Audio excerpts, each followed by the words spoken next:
The abuse of prescription drugs by young people is on the rise, and the CSRA is not immune to this very real issue. A lot of young people think prescription drugs are less risky because they're prescribed by a doctor. Preventing domestic violence, it is the goal of a panel comprised of some heavy hitters, the state's attorney general, law enforcement agencies, and advocacy groups. Hey everyone, 4 years after the invasion of Iraq, it's a good time to take stock. Since the war began, 3,192 U.S. troops have been killed, more than 24,000 wounded, at least 50,000 Iraqi civilians have died. It's war.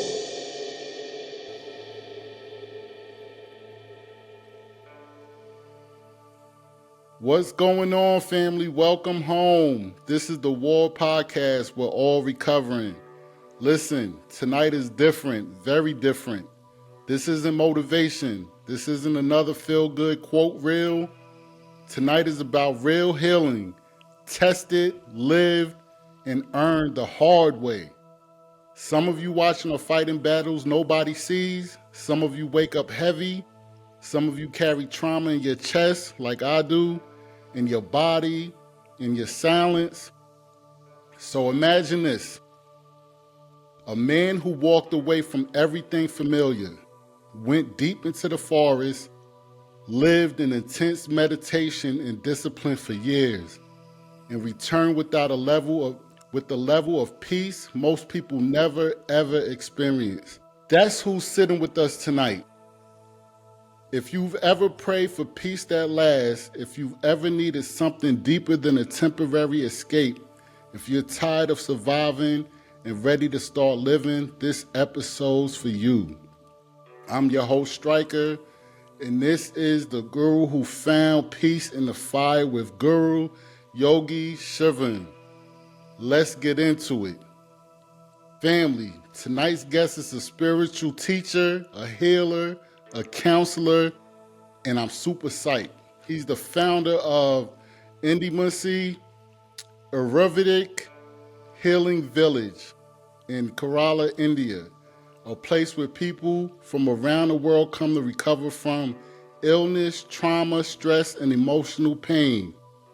Through Ayurveda, Siddha healing, yoga, and breath work.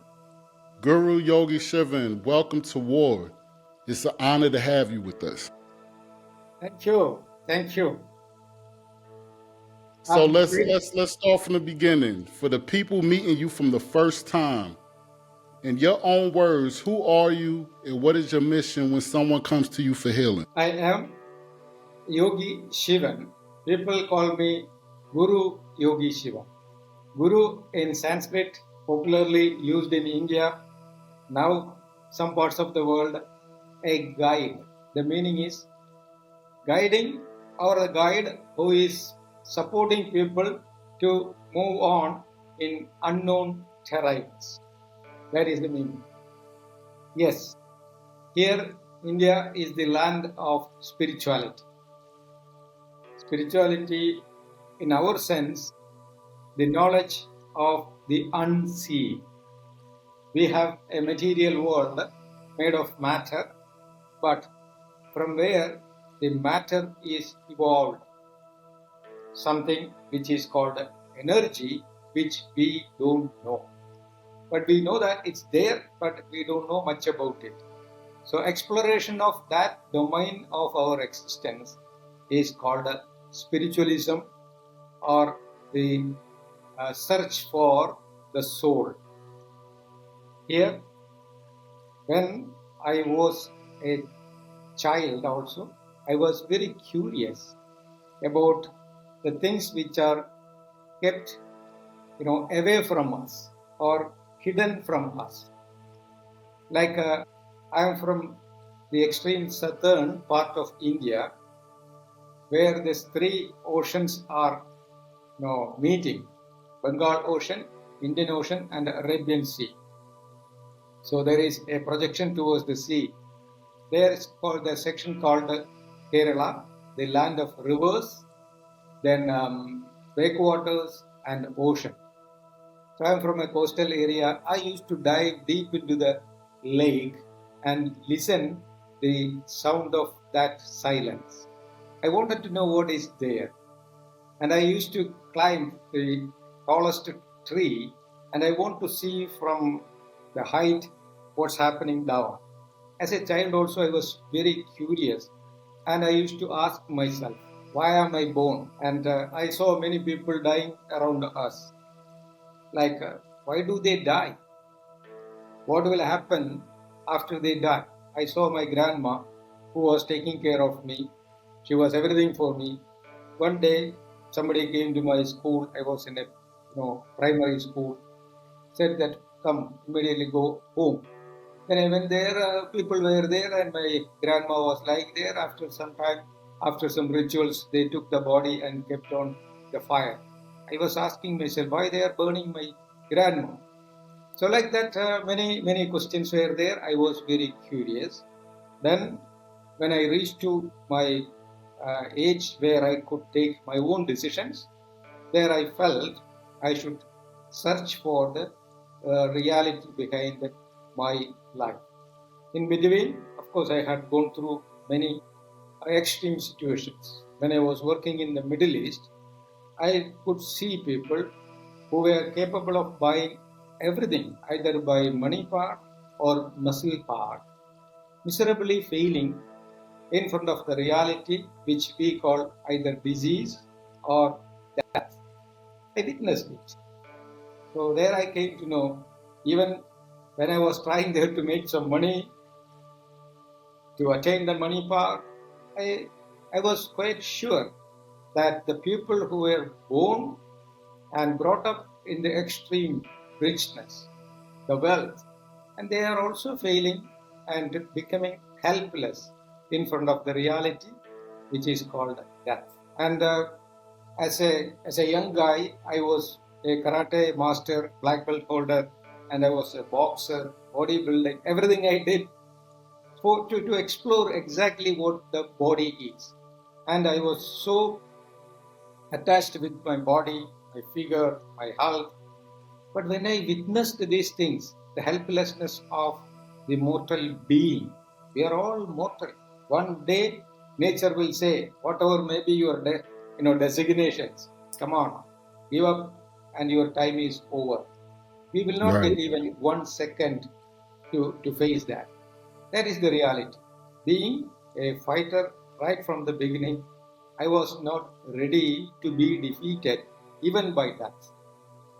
That was the turning point from a colorful life in Middle East. I came back to India.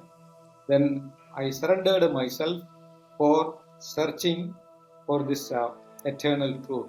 I became a monk by myself.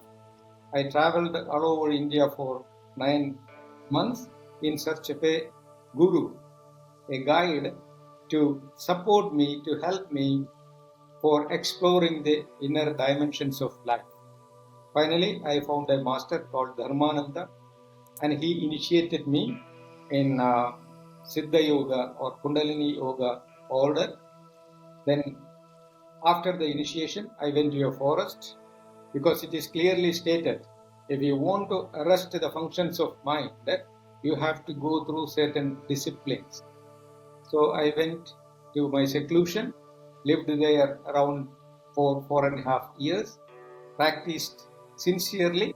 Then one day I saw the process of death, or I created death for myself. That is leaving the soul. The soul will be leaving the body. If you create that situation, you are a yogi, technically you can call. If it is happening by nature, you are a bhogi. Bhogi means the slave of nature. Yogi is the winner of nature. So that is the experience. If it is happening, the soul is leaving the body. The process of leaving the body is called death. But if you practice and create a situation, death-like situation, then you are conquering the process of death, which is called immortality. When I experienced, one day I saw my body as I see you. I was looking here and there. My body was not there. I looked down, up, there was no my body. Then I saw it was sitting in front of me in meditation. I felt, yes, this is what is called, it is said clearly stated in the traditional books, out of body experience. Some people, when in the ICU also in the critical stage, that time they will feel something like that. But it is a disease. It is spontaneous. It's happening. But this one is created. It is a conscious action. So this is under control. The other one, which is the experience happening in the extreme situations, it is out of control. So when I got this idea, the fear, anxiety, the restlessness, nothing affected me, or I couldn't experience these things. A certain joy, confidence, always that, optimism. Everything started developing within. Then I came to know all our masters wrote, your outer world is created by your own mind. So control and get control over the mind, then you will control your environment. So when I experienced that, I felt, why can't I share this one to others? That's what slowly I started developing something, and I started this Indimasi Ayurveda and Healing Village. Ayurveda, it's a Sanskrit word. I found you are finding it difficulty to pronounce it. It's Right. Ayu in Sanskrit, life. Veda is knowledge. So it is a combination of Ayur and Veda. It's Ayurveda. Ayurveda. Yes, it is a comprehensive medical system derived in ancient India not less than 5,000 years ago, as far as history goes. And it's a comprehensive medical system from yoga. You might have heard about yoga. Now it is becoming a popular thing around the world. Is the Ayurveda and Siddha derived from yoga. So it's a more connected or linked with the spiritual tradition. So I am propagating it where when you train the body and mind in a scientific way, nothing is impossible for that person. Means when we suffer from a disease, anxiety or stress or burnout, that is the root cause of that problem is the lack of knowledge about ourselves. It's like you have a very sophisticated machine, like a computer. If you don't know how to use it, that possession, that computer will be a burden for you. But if you know how to use it, that machine will make everything easy for you. Same way, body is a machine created by the law of nature. It is closely associated with the impulses from nature. But unfortunately, we don't know anything about the connection, the link between our body machine and the cosmic reality. There, we misuse this machine, or we don't know how to explore the potential of the machine.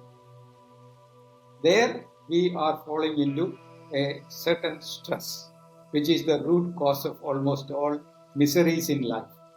So know about ourselves in a deep level, then explore the potential of our own system, which is similar to the cosmic potential.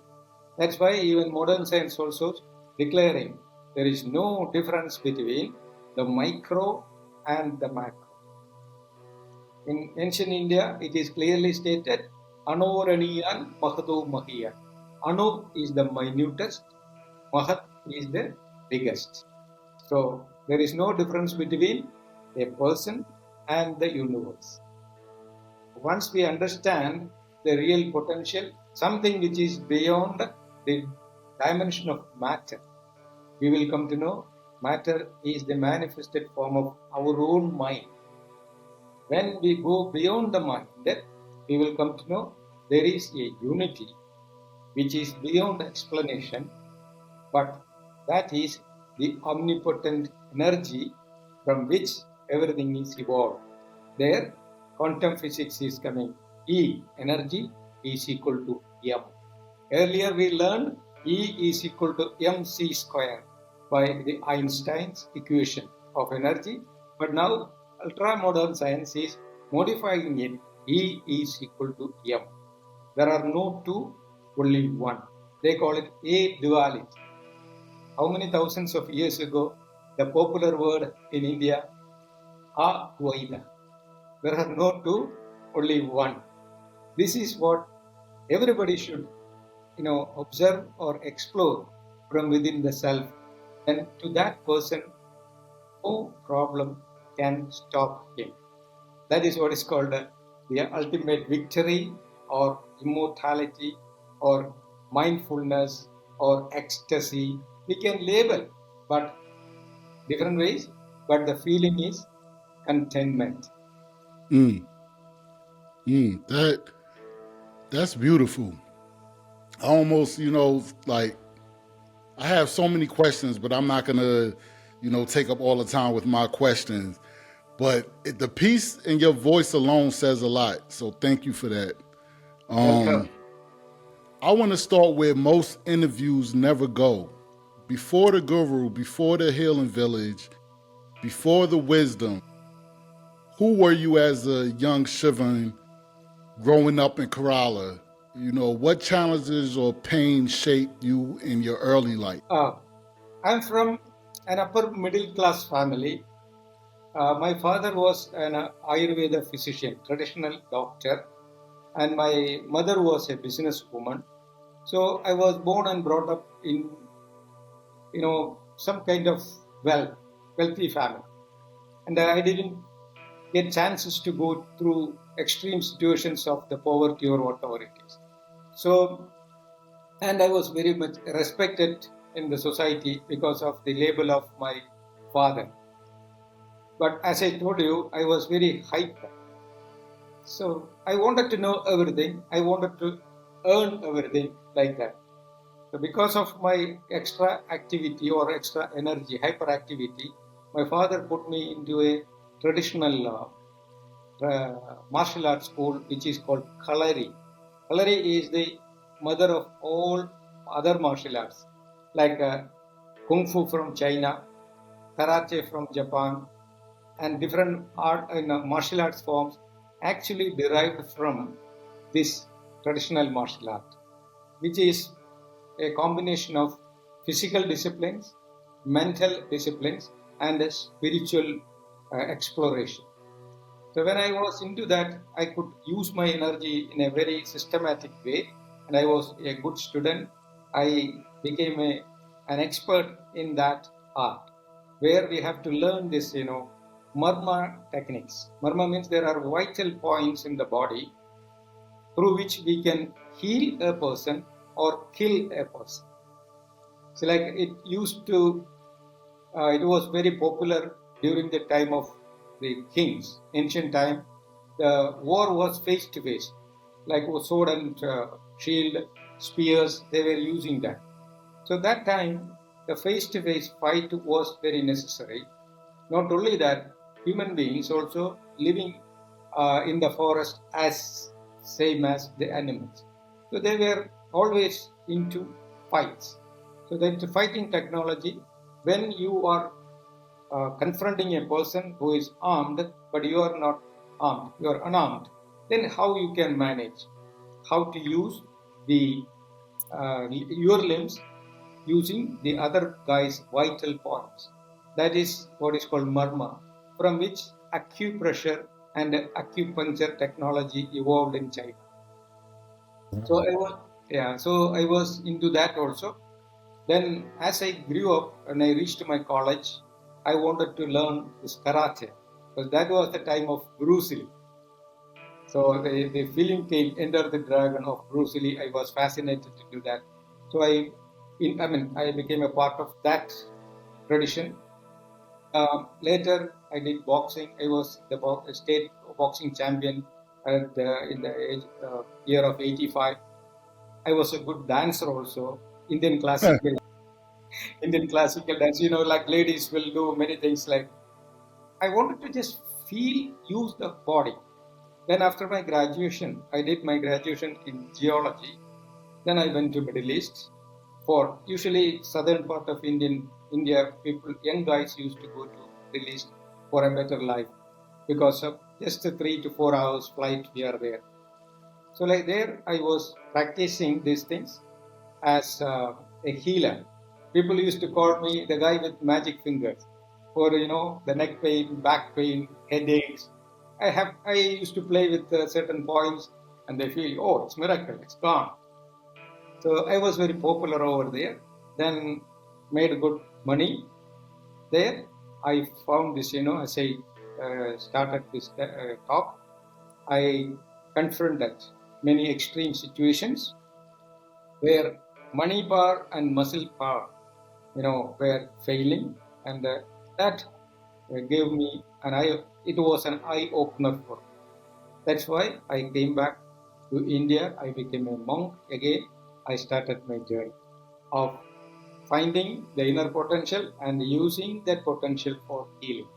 This is a brief history of my childhood and development and where I am now. Thank you for that, because so many people out there, they believe their past kind of disqualifies them from being, someone strong or spiritual.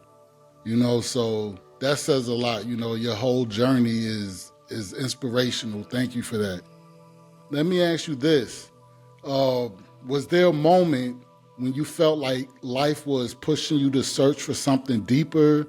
A moment where you said, I can't stay the same, I have to change? There were many situations pushing me to the corner, but I sincerely felt from the beginning, nothing is stable. Nothing is permanent in this nature, because as a child, I used to listen a lot of stories by sitting on the lap of my father. India is the land of stories. So he used to tell me a lot of stories which were always emphasizing one point, immortality.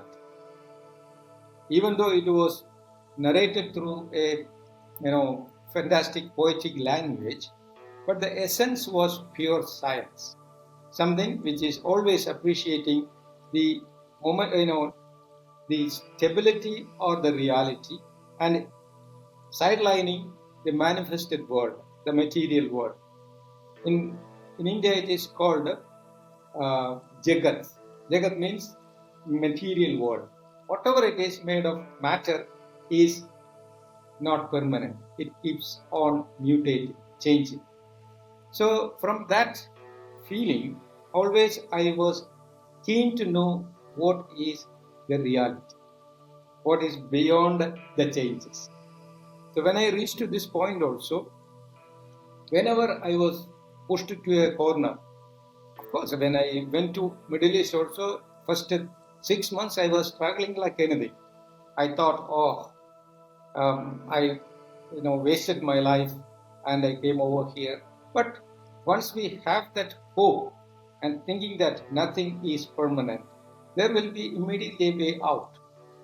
And once I was there, I felt I was highly allergic, because in India we were having natural food and proper disciplined life. All of a sudden I was taken to a modern pace of life, all packed food, very rich, and social life, very busy. So immediately that shift affected me in a different way. I became allergic. When I get little AC, cold air, little itching come, I'll scratch, the whole body will be swollen. I was really pissed. I was very scared of that also. I was nervous because in Middle East is extreme, it's a hot temperature. Then without AC we cannot survive. The moment cold air comes, I used to be swollen. And finally I was advised for steroids for survival. So that was an extreme situation. But when I told myself nothing is permanent, that was the way out. That gave me a real, It was a support or a platform where I could stand and face the situation. So like that, many, even after the initiation, when I went to the forest also during meditation, many times I felt I was about to die. But the moment that extreme situation comes, I used to maintain a hope, saying that all is well, nothing is permanent. So mind is creating everything. Your own mind is the slayer or the healer. Without these two opposites, nothing is available in nature. If you want to see a whole day, half is day, half is night. Because it may vary in different areas of earth, but technically half day and half night. Then pleasure and pain, heat and cold, black and white, male and female. Even our body, right is masculine, left is feminine. So without these opposites, nothing is available. Even an atom you take, go to the nucleus, proton and neutron is joined. Why? Nobody knows. So this duality, this the combination of opposites must be reported to our inner mind. I mean, it should go to the subconscious level. Human beings are always trapped into our conscious level. Consciousness is, or our intellectual efficiency is dealing with only 5%, maximum 5% of our existence. The rest is managed by our instinct, subconscious mind. So once we are ignoring the majority of our functions, we will be inefficient to manage this wonderful machine. That is why we are putting ourselves into troubles. So troubles are coming out. It is being expressed through our ignorance. It is not. The moment we become aware of that ignorance is gone. As when light comes, darkness is vanishing. We cannot directly fight with darkness. Same way, we cannot directly fight with our ignorance. Ignorance is the absence of knowledge. So just bring that knowledge, then the ignorance is vanished. When the ignorance is vanished, the problems developed through the ignorance also will be vanished. So always, this is what was my shelter, and as a human being, I had gone through many extreme situations. Even as I told you, death-like situations also I confronted, but with that hope I could come out. Not only that, when I came out from the forest, I wanted to share this wisdom with others. But everybody was okay to listen me, but nobody was ready to follow my path.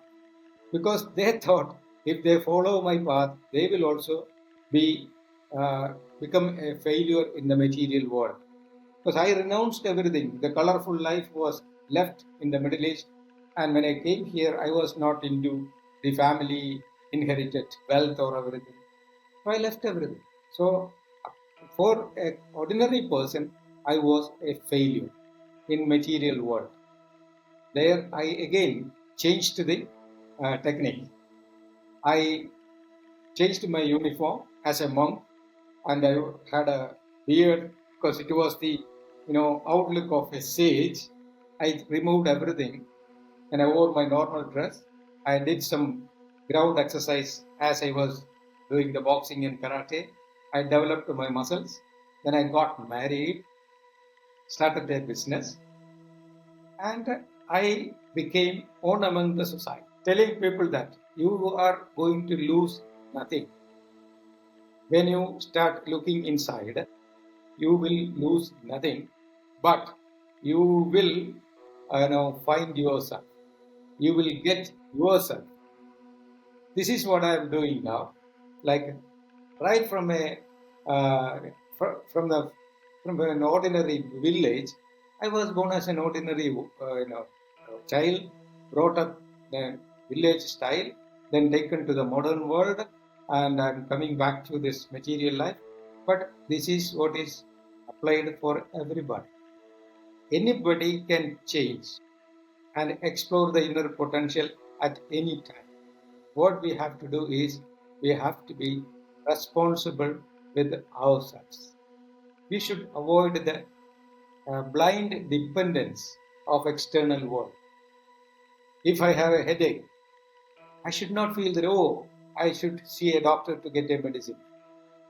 Yes, I can consider an expert to find out the reason, but the responsibility is mine, not depending only on medicine. And the possibilities, the remedies are not coming from out. Actually, it is being developed from inner world. So we have to be connected more with ourselves. That is what I'm saying. We should be responsible to ourselves. That is I what get. we have to practice, and that is what is called inner wisdom. Yes, I get that. I totally get that. Yeah. So would you say you had a breaking point? Like, because a breaking point is basically for me, my breaking point was my turning point. Like that's when I decided to do something, uh, different with myself. Just hearing everything you're talking about. Like, did you have a breaking point? There is no breaking point for me because every moment is a new beginning for me. Life is an endless journey. Again, the material world is not existing the way we see now. It's like as a child, I was so curious to know everything. Things were making me really wonder, oh, what is this? When I climbed the tallest tree, it was a wonderful experience in the beginning. Second time, that wonder was not there. Then third time, it became an ordinary feeling. Then when I was exposed into this martial art, I saw the masters there doing the flying kicks of 1, 2 meters, 3 meter height. They're flying. It was a wonder for me. But within 2, 3 years, I was also doing the same. So that wonder has gone. Then when I was introduced into this spiritual world, new dimensions I experienced, I thought, wow, this is what is the final. But when I reached to one dimension, thousands of dimensions are exposed. So the journey was, even now, when I see a new person like you, I'm just focusing on your eye. Yeah, it's a different experience. Immediately, your personality will vanish. Then a unity will be developed. You're a human being, I'm a human being, and beyond the matter, beyond the body, there are two minds. Beyond the mind, there is one energy. So Right. that is what is called the integrity in diversity. So we feel that the whole universally we are connected. And once we reach that level, mind will experience infinity. When you experience infinity, nothing can be compared. If you cannot compare, there are no two to be compared, then there is no breaking point. Right. Breaking point is in separation. But once you feel the unity, like a rivers, we can label a river. Oh, this river is flowing 1,500 kilometers. It is so strong, this covering these countries and everything. But end of the day, what's happening? River is merging into the ocean. There can be hundreds of rivers, but once it reaches to the ocean, there is no difference. Only water is the reality. That time, the labels and labels or other discriminations will vanish. Only the reality, water will remain. Same way, when we think there are different character, different personality, different experience, emotion, many things. These are all like rivers. When it reaches to our infinite ocean of reality, the immortality, there only something which will remain beyond our comprehension. That is what is called God or ecstasy or mindfulness, mind cannot label it because that state is beyond the mind. Right. Excellent. Thank you for that. So, Guru, most people can't, like me, for instance, I couldn't sit with my thoughts for 5 minutes. You know, you chose to spend years in isolation and deep meditation in the forest.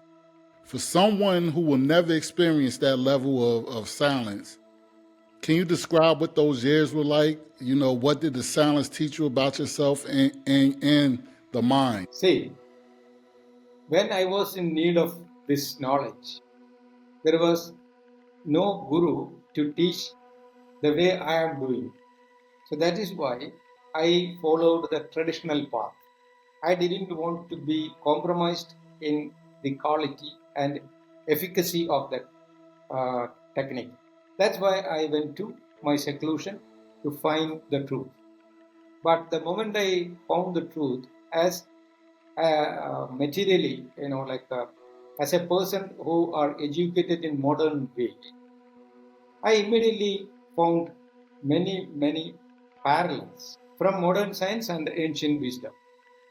So I wanted to share this one to others, and I can make sure that it is not necessary to go to a forest or in seclusion or meditation alone. No need. We have to be honest with ourselves and responsible for our own destiny. Many people think, oh, this is by God, I am a slave of that. No, your mind is the master for yourself. To control that mind, you need only 24 minutes a day. This is what is mentioned in almost all traditional books also. It's called one nadika, means 24 minutes. We have 24 hours a day. Take 1 minute from each hour. Sacrifice that time for your inner exploration. That is more than enough. But it must be through a disciplined way. You should learn from an experienced person. It is exactly like any other. Suppose you want to be a weightlifter, the world famous weightlifter. It is not easy to become number one in the world. You are determined, find a real person who had gone through these kind of experiences and find him and listen him. Be a disciple of him. Get being trained by him. Then once you put your effort, the way that it demands, gradually maybe after 5 or 10 years, you may be the world champion of weightlifting. It's a process of dedicated mind. Same way, if you are determined to be a master for your own mind and body, you should be able to sacrifice at least 24 minutes a day. It must be a discipline, unconditional discipline. Here, the relevance of prayer comes. Unfortunately, people misunderstood or misinterpreted the prayer. In Sanskrit, prayer is called prarthana. See the similarity. It is developed, these words developed from a scientific word called prana. There is no English word for prana. It is the life energy. Okay, so once you become aware of that life energy, everything will be possible for your mind and body. That is your energy of your soul. To be aware of that reality, people asked, or masters asked everybody to focus your mind on that energy. But if you try to explain scientifically, people are not very keen. People are always trapped into or carried away with sensory enjoyments. But sensory enjoyments are not stable. It keeps on changing. When you are very hungry, food will be very tasty. If you have a stomach pain, food will be a burden for you. If you are very happy, the sceneries will make you happy. But if you are internally disturbed, somebody is taking you to a garden, you say, wait, I want to be myself. Move away from me. So like that, everything is the feeling from within. So this is, the sensory world is not permanent. It keeps on changing. So, but the reality, the prana, will be giving you a stability and consistency and contentment. So, instead of giving a scientific explanation, Master said there is a cosmic reality, God, who is monitoring you, and you have to obey that cosmic commands. Go with that. How? Do the prayer. When you sit and close your eyes thinking that there is a God, yes, technically what's happening, you are practicing concentration. So that given object as God is infinity, omnipotent, omnipresent, and omniscient. Hey, if you know the omnipotent thing, you are what you know. See the science behind it. If your mind is concentrated on a disease, you think that, oh, I am sick. Yes, you are sick. But you feel that I am, nothing can stop me. I am the supreme. I can fight back. Yes, then you are a fighter. So you are what you know. If you focus your mind on something which is infinitely strong, you are that, then your mind will adopt it. Daily, instruction. Then mind will adopt it. Once your mind is adopting an idea, it will be permeated to the muscle, the matter. It will reflect on the body. This is what is called the link between mind and body. This is the relevance, this is the significance of prayer. In the pranic strength, that is what called prarthana.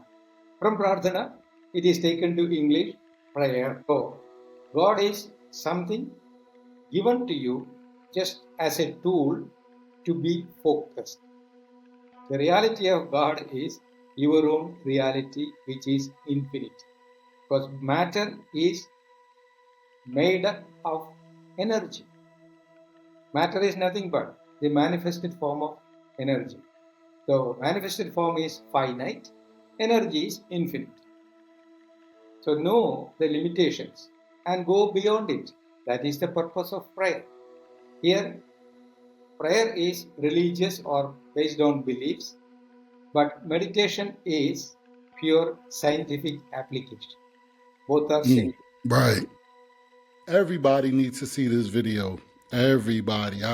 I'm gonna like advertise this, like, because the light bulbs is starting to go off in my head now. Like I'm starting to see clearer.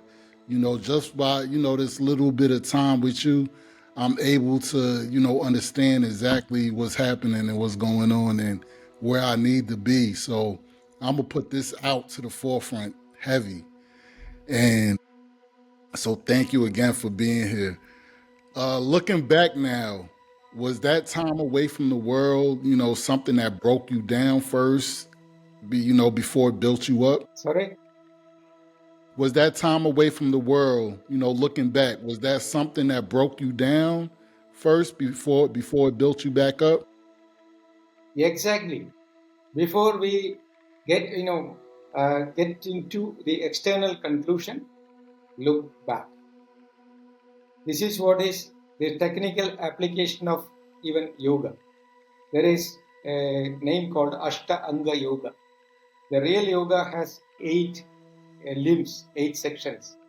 The first 4 is physical discipline. The second 4 is mental discipline. The mental discipline starts with this point. It's called pratyahara. Withdraw your senses from external objects and focus it on your body. That's what's called dharana, the 6th level. Then when you withdraw the mind and focus on some places or an object or a subject, then your hormones will keep changing. It's an amazing experience, but now quantum physics also declaring the same. When you might have heard about this double slit experiment, when electrons are sent through certain definite paths and they monitor, they observe how the patterns are developed. Once they kept a monitor to observe it, the patterns changed. That means once the electrons are observed, it will change its behavior.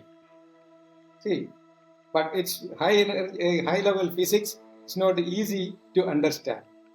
Actually, this is what is popularly taught as meditation in India.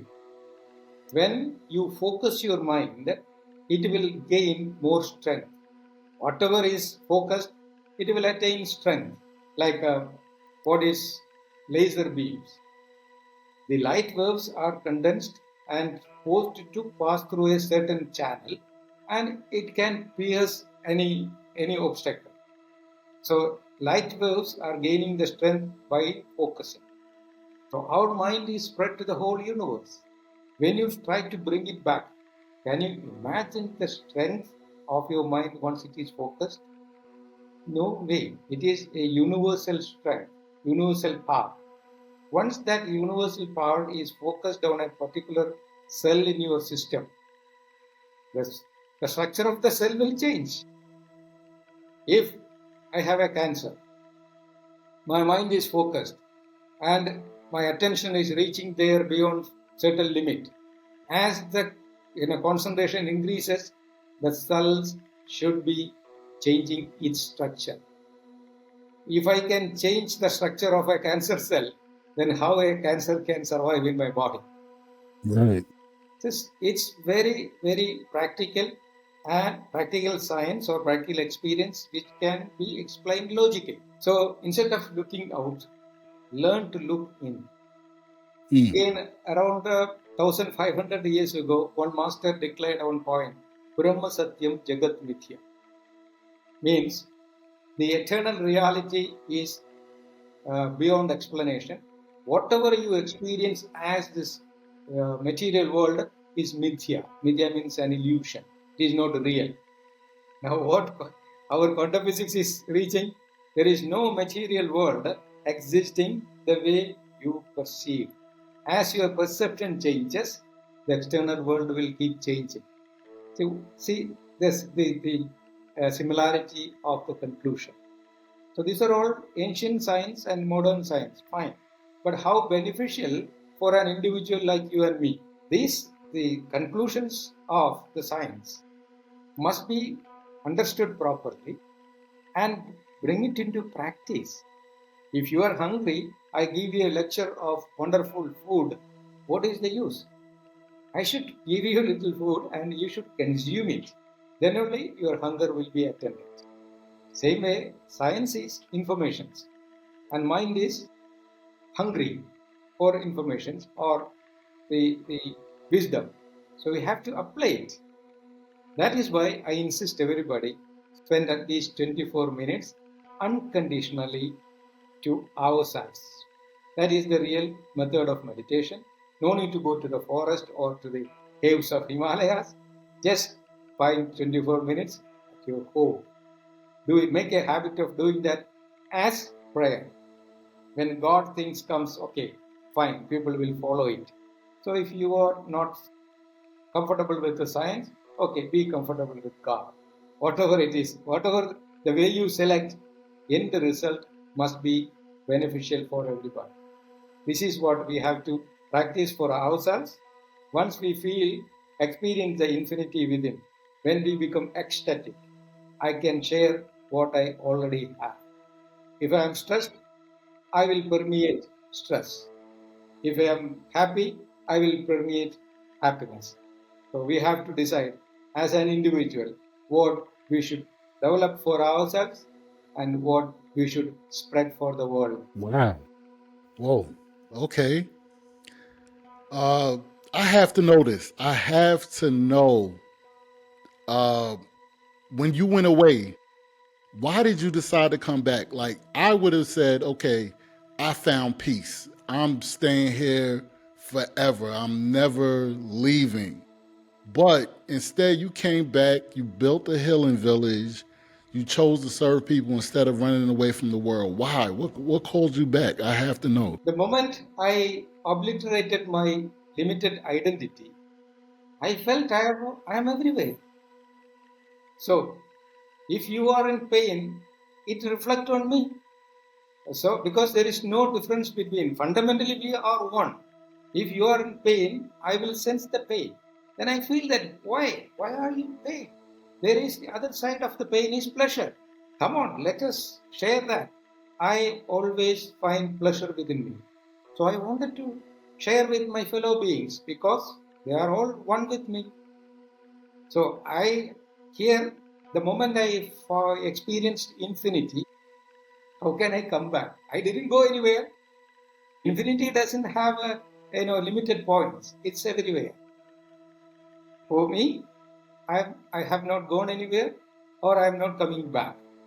I am existing somewhere, but which is beyond our mind. So anything is happening around me or within me, I feel the same. This is what I said. I feel the infinite strength and I experience it. I enjoy it. I want to share with others like a lotus. Once the lotus is blossomed, lotus is not bothered how many people are enjoying the beauty of the lotus. The nature of the lotus to blossom up beautifully and spread the fragrance. People around the flower will enjoy the beauty and explore the aroma, everything is there. But flower is not bothered about it. The nature is the beauty. Like sun shines and the whole world is exploring that power, the light, heat, everything is used. But sun is not bothered how many people are using it. The nature of the sun is to produce heat and light. Same way, we have a potential. Explore its maximum unconditionally. Then first you will help yourself or you will find yourself, and that energy, that vibration will be spread around you. Others also will be getting the benefit. Or you are holding a candle, but it is not lit up. And I have the candle, it is already lit up. What we can do? Just touch each other. Then your candle also being lit up. Then no more darkness for you. This is what is. This should be acknowledged by everybody. Then if majority of the society is looking for peace, how a trouble can be there? Light and darkness cannot go hand in hand. No, sir. No, sir. Okay. I'm just so into this. I can't thank you enough for being here and sharing this with us. Our viewers really need to see this. This is exactly what we're aligned with, and I think this is going to help a lot of people. So this is coming from actually somebody wanted me to ask you this question. When people arrive at the Indimasi, usually can only imagine they're not on vacation, right? They're arriving because something is in their life is hurting. Yes. What do you see over and over in the people who come to you? What is most broken in the world right now? See, intimacy is meant for solving all, whether it is physical or mental or spiritual. The whole world is really, majority, I cannot say whole world, majority of people suffering from any one of these dimensions. Okay, so intimacy is giving a way out, taken from ancient wisdom and verified and explained through modern scientific and intellectual language, and giving an opportunity to explore it. That's like it's called Pancha Bala Siddhanta. Pancha means 5, Bala means source of energy. If you need a comfortable, healthy and contented body and mind, you have to be aware of your energy sources. First is food energy. You have to eat. So you should be aware of the quality and quantity of food which you consume. Second is asana power. Asana power means you have to know which kind of exercise you have to do. Otherwise, if you do a wrong exercise, which is not meant for you, can give you a side effect, like a medicine. Food should be used as proper medicine. Exercise should be used as proper medicine.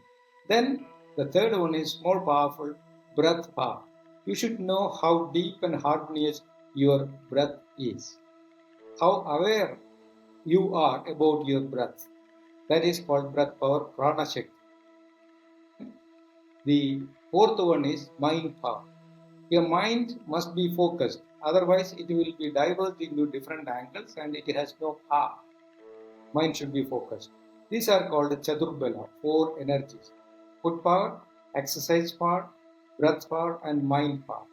This is our fundamental responsibility to maintain the system. Then when you find a difficulty, then the fifth power is medicine power. Medicine is, you never be dependent on any medicine, but medicine is temporarily you can use as a support. So that is called the fifth Panchabala. So food power, exercise power, breath power, mind power and medicine power. When we learn to use these 5 energies properly, no disease is beyond control. Again, I cannot say disease will not be there. If the body machine is functioning at ease, the other side is disease. It's like day and night. Without disease, nobody can experience ease. Without pain, there is no way to experience what pleasure is. So we need the both, but we must know how to handle in a proper way. This is what I am doing, or this is what is the traditional balance. Technically, you may call. Have you heard about the term Swami? Swami is sage in Sanskrit, or Okay. clergy, or a priest. So the word meaning is Sama Sthiti Swami. Means Sama in Sanskrit, this equilibrium, balance, Sama. So if you know how to balance your positive and negative thoughts, you are a Swami, a sage. So everybody has a hidden sage within, a hidden doctor within, a hidden healer within. So we have to explore it. This is what I train people at Indimasi. People from different parts of the world, they are coming to us with different problems. Most of them are suffering from mental, inconsistency, but it will reflect as physical diseases. So once the cause is lying in the mind, reflection is in the muscle, that is what is called a state of autoimmune state, where most of the medicines will fail. Because medicine alone cannot handle the root cause. There, our mind should go back to the origin and rectify the cause. Then the effect can be managed by medicine. So when we integrate mind and medicine properly, nothing is impossible.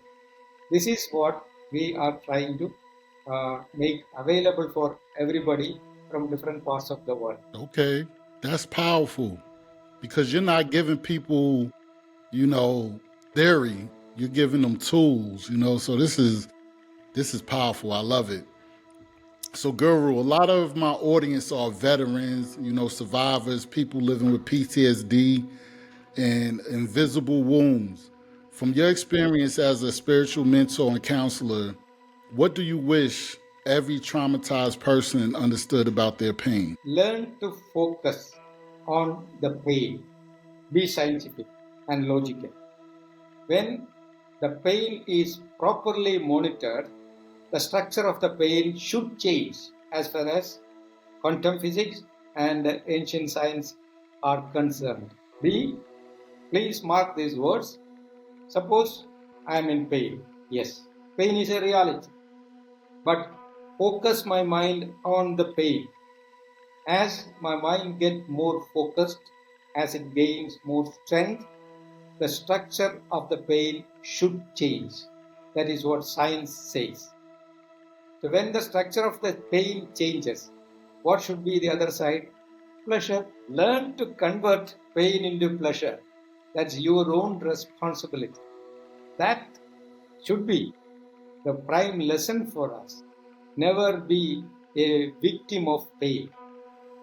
Fight back. Everybody has a warrior within. Come on, life is a wonderful, sports. Fight. Like being a boxer, I always used to fight with my friends. When we take it in a sportsman spirit, we will have a wonderful bout. But when we become narrow-minded, thinking negative about the bout, then we are under stress. So take life as a sports. Just sometimes you will win the game, sometimes you will lose the game. Learn to take victory and loss the same way. Then you are a spiritually established person, which is called Swami. So I want to tell people, everything is within you. Learn to handle it. You cannot run away from any situation, whether it is like a gain or loss. You cannot run away. But technically, what's happening, or naturally, when you gain something, you will be overjoyed. You will be carried away with that. There you forget that gain is having a hidden side, a loss. When you lose something, you are into despair, forgetting that the loss, other side of the loss, is a gain. So get that balance. Keep yourself in the middle of pleasure and pain, gain and loss. Okay, ease and disease. Learn that. Then you will make your life a festival. Otherwise, it will be a complication. Okay. So if this was your last time speaking publicly, right, and the entire world was listening, what is the final message you will leave with us today? Sorry to say very, very bold. I am my own creator. My mind is the healer as well as the slayer. I have no option to blame the external world, because my external world is created by my own mind. So be aware of that. Take the responsibility of our gain and loss, our pain and pleasure. This is what I would like to share with everybody. No external world is hurting you. No bacteria or virus is putting you down. You are creating everything for yourself. So be responsible about that and be aware of it. If you are not aware, spend at least 24 minutes a day to make you aware of this reality. Guru Yogi Shivan, thank you. Thank you for choosing service over silence. Thank you for your wisdom, your presence, and your example. Thank you. Thank you so much. Thank you. Can't thank you enough. Family, apply what you just heard. Healing is not a miracle. Healing is a practice. Yes. Yogi Shivan, Guru Yogi Shivan. Thank you, sir. Thank you. Thank you all. Thank you. Stay sturdy. Each one reach one. Welcome to the movement.